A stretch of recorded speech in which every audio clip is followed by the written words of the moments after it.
हम्म, कल्पना कीजिए कि एक शादी का मंडप सजा हुआ है, हम्म। अग्नि जल रही है और मंत्र पढ़े जा रहे हैं। हाँ, एकदम खुशी और शांति का माहौल है। हाँ बिल्कुल। एक इंसान अपनी जिंदगी के सबसे सुरक्षित, सबसे खुशनुमा पल में है और अग्नि के फेरे ले रहा है। हम्म। लेकिन तभी अचानक कहीं से खबर आती है कि किसी अजनबी की गायों को कोई लुटेरा हाँक कर ले जा रहा है। बाप रे। और वो इंसान एक पल की भी देरी नहीं करता। मतलब वो अपने शादी के चौथे फेरे को वहीं बीच में छोड़ देता है। फेरे बीच में हाँ, छोड़कर। फेरे बीच में छोड़कर अपनी तलवार निकालता और उन गायों को बचाने के लिए सीधे मौत के मुंह में चला जाता है। ये तो सच में रोंगटे खड़े करने वाला दृश्य है। ना? या फिर एक और दृश्य की कल्पना कीजिए। युद्ध का मैदान है। दुश्मन की तलवार के एक वार से एक योद्धा का सिर धड़ से अलग होकर जमीन पर गिर चुका है। लेकिन उसका धड़ अब भी घोड़े पर सवार है और उसके दोनों हाथ बिजली की रफ्तार से तलवार चला रहे हैं। मतलब जब हम ये किस्से सुनते हैं ना, तो लगता है जैसे किसी फैंटेसी फिल्म की कहानी चल रही हो। बिल्कुल ऐसा लगता है कि कोई पौराणिक कथा है या आसमान से उतरे देवी देवता हैं। सही बात है। लेकिन आज की इस विस्तृत चर्चा का मुख्य उद्देश्य यही है कि ये कोई आसमान से उतरे देव नहीं थे। ये राजस्थान की इसी रेतीली मिट्टी में जन्मे हाड़ मास के असल इंसान थे। हाँ, असली लोग जिन्होंने जमीनी स्तर पर काम किया। बिल्कुल। तो आज हमारा मिशन यही है कि हम इस रहस्यमयी दुनिया को समझें।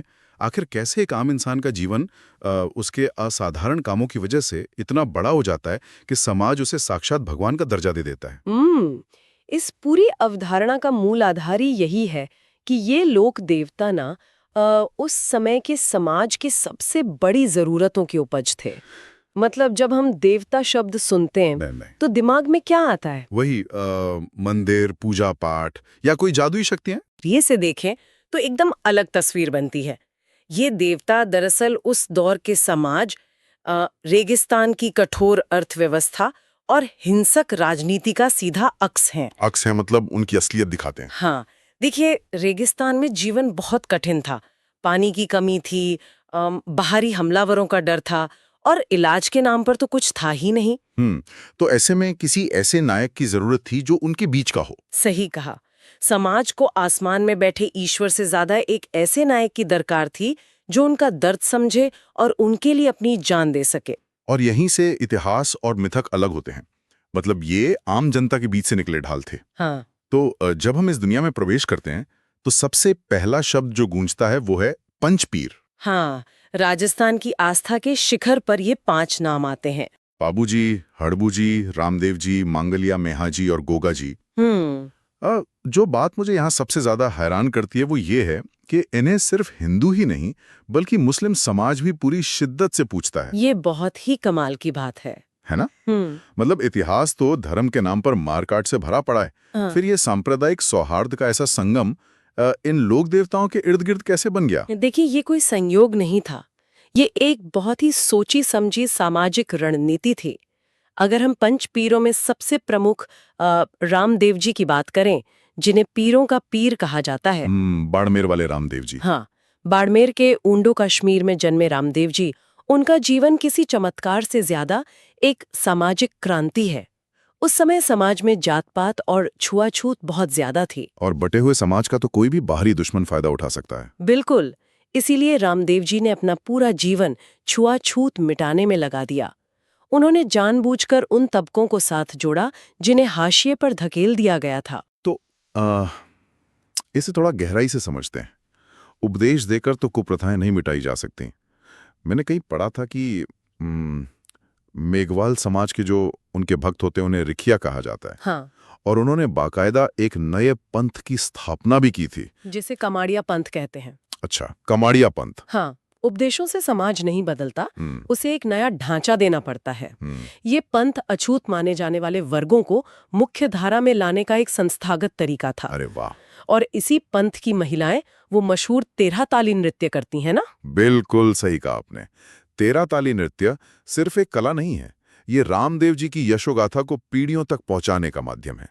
और सबसे बड़ी बात, रामदेव जी एकमात्र ऐसे लोक देवता हैं जिन्होंने एक ग्रंथ लिखा था, 24 वाणियां। मतलब वो सिर्फ तलवार चलाने वाले योद्धा नहीं थे, बल्कि एक बहुत बड़े बौद्धिक विचारक भी थे। हाँ, जो समाज को ज्ञान और एकता का आधार देना चाहते थे। ज्ञान और एकता, और शायद इसी एकता को दिखाने के लिए उनके झंडे, जिसे नेजा कहा जाता है, उसका स्वरूप सबको स्वीकार्य रखा गया। लेकिन यहाँ एक बहुत बड़ा विरोधाभास भी है। गोगा जी चौहान का उदाहरण लेते। चुरू के ददरेवा वाले गोगा जी, हाँ, उनका इतिहास बताता है कि वो सीधे महमूद गजनवी से भिड़ गए थे।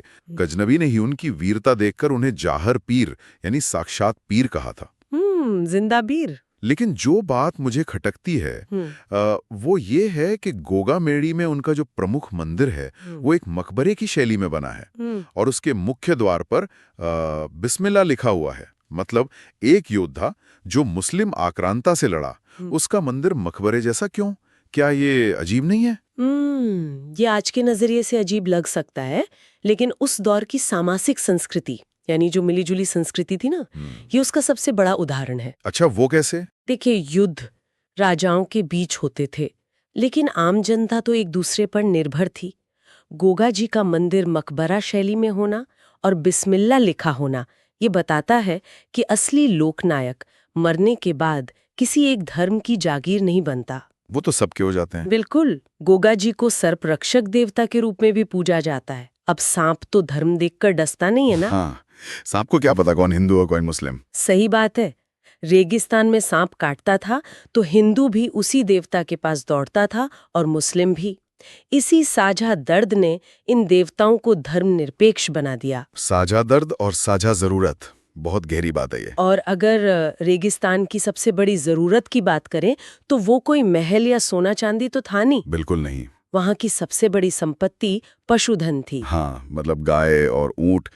खेती तो होती नहीं थी, तो जानवर ही उनका एक तरह से चलता फिरता बैंक थे। और जीवन बीमा भी। जीवन बीमा भी। तो जिन्होंने इस पशुधन को बचाने के लिए जान दी, वे भगवान बन गए।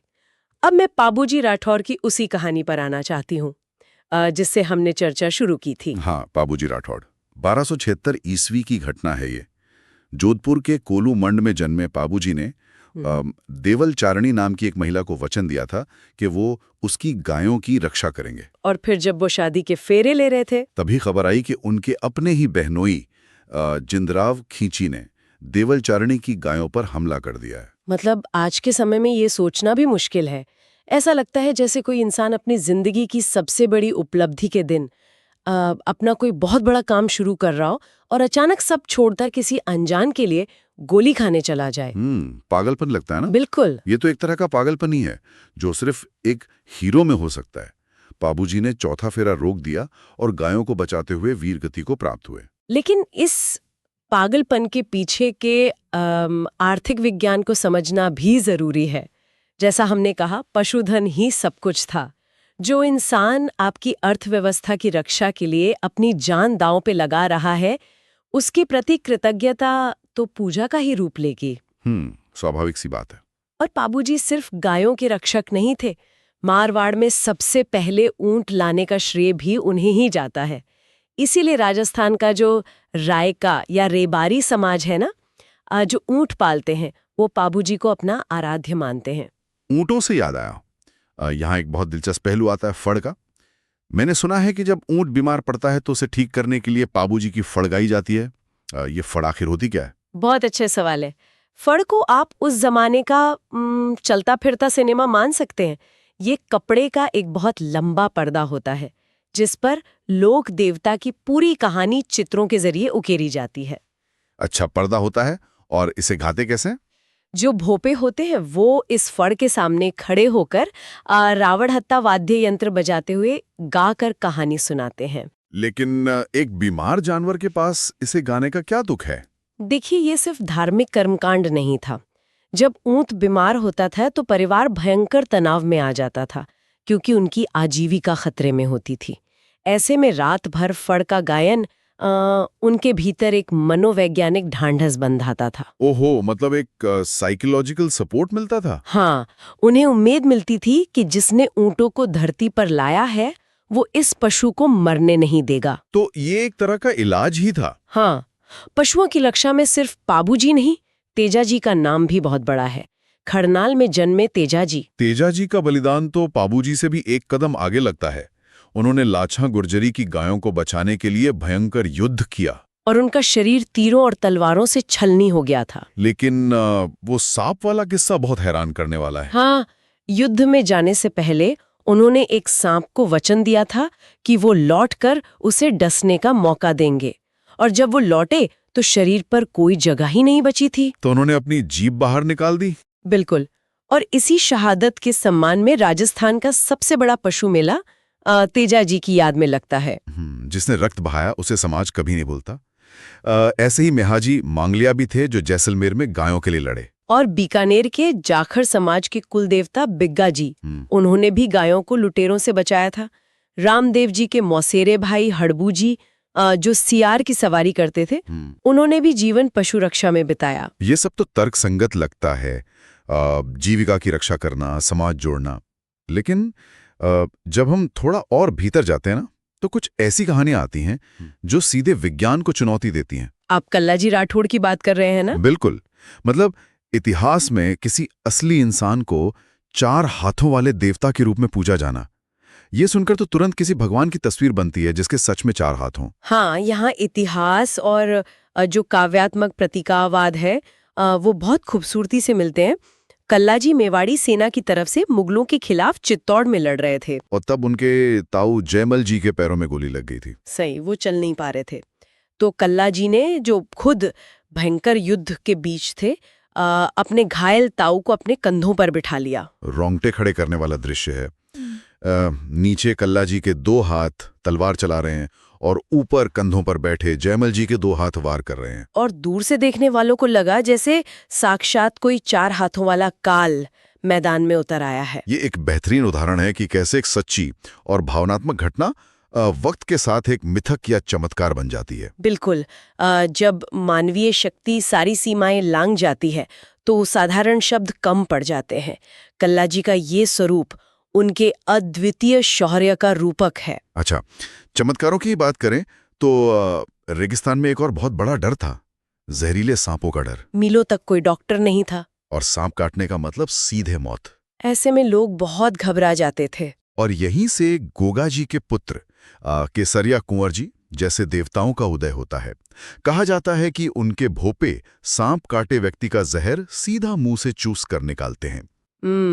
और हरिराम बाबा की मान्यता भी इसी डर से जुड़ी है।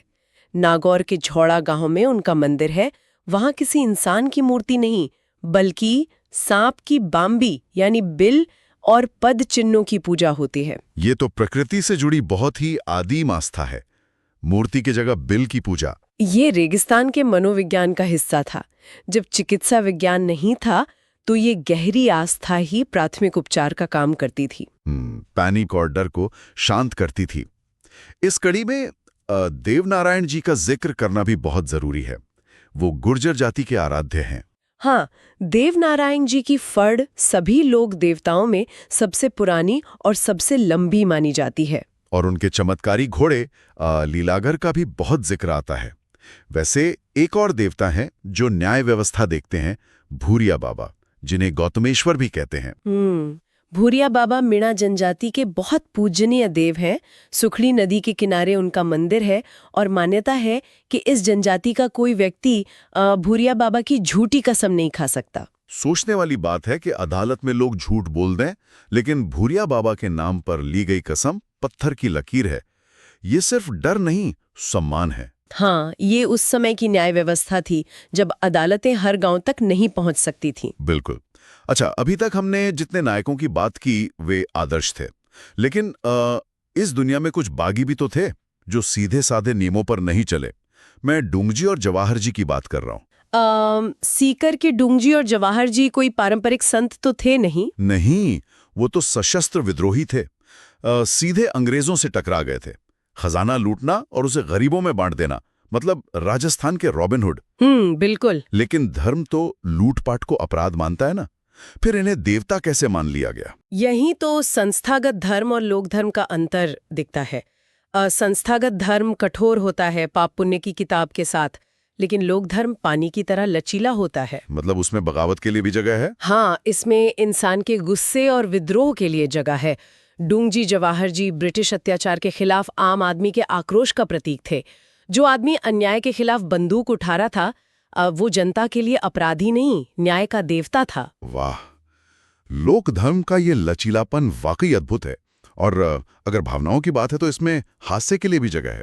मारवाड़ के लोक देवता इलोजी। इलोजी का नाम सुनते ही मुस्कान आ जाती है। बिल्कुल। इन्हें छेड़छाड़ के अनोखे लोक देवता कहा जाता है। लोक कथाओं में ये होलिका के प्रेमी थे। समाज ने इलोजी के रूप में इंसान की बहुत ही प्राकृतिक भावनाओं को मान्यता दी है। जिनकी शादी में बाधाएं आती हैं वो इलोजी की पूजा करते हैं। ये ईश्वरीय सत्ता का मानवीकरण है। बहुत खूब।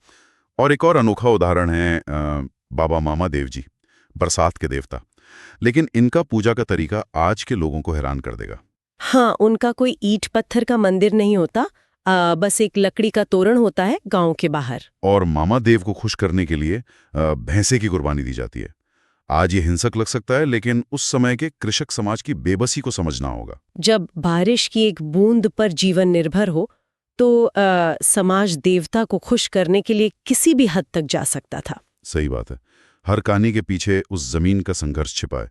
चाहे वो जालौर के वीर फत्ता जी हों या तल्लीनाथ जी, सबने समाज की रक्षा के लिए खुद को मिटा दिया। इसीलिए इन देवताओं को राजस्थान का अलिखित संविधान कहा जाता है। बिल्कुल। तो घुमा-फिरा के बात यह है कि बाबूजी का त्याग, रामदेव जी का सामाजिक सुधार, गोगा जी की मिलीजुली संस्कृति और डूंग जी जहार जी की बगावत, इन सब ने मिलकर लोक धर्म को खड़ा किया। और ये विमर्श हमें सिखाता है कि इतिहास सिर्फ महलों में नहीं बनता। असली इतिहास वो स्थानीय नायक बनाते हैं जो आम आदमी की ढाल बनते हैं। बहुत सटीक बात कही आपने। अब चर्चा के अंत में एक ऐसा विचार है जो हम सबको सोचना चाहिए। आज का दौर बहुत आधुनिक और सुरक्षित है। सब सुविधाएं हैं हमारे पास, अस्पताल हैं, पुलिस है, सब कुछ है। तो क्या इतने आरामदायक समय में कोई ऐसा नायक जन्म ले सकता है जो बिना किसी स्वार्थ के अपना सब कुछ छोड़कर किसी अनजान के लिए खड़ा हो जाए? ये बहुत बड़ा सवाल है ना? और अगर कोई सच में ऐसा करता भी है, तो क्या हमारा आज का ये तेज रफ्तार समाज उसे सम्मान देगा? शायद नहीं। क्या हम इसे सदियों तक लोक देवता मानेंगे, या इंटरनेट के इस दौर में वो सिर्फ एक न्यूज़ हेडलाइन बनकर अगले दिन भुला दिया जाएगा? जिस इंसान ने गायों के लिए अपनी शादी के फेरे छोड़ दिए, अगर वो आज होता तो ये समाज उसके साथ क्या सुलूक करता? ये सोचने वाली बात है। और इसी विचार के साथ हमारी आज की ये चर्चा यहीं समाप्त होती है।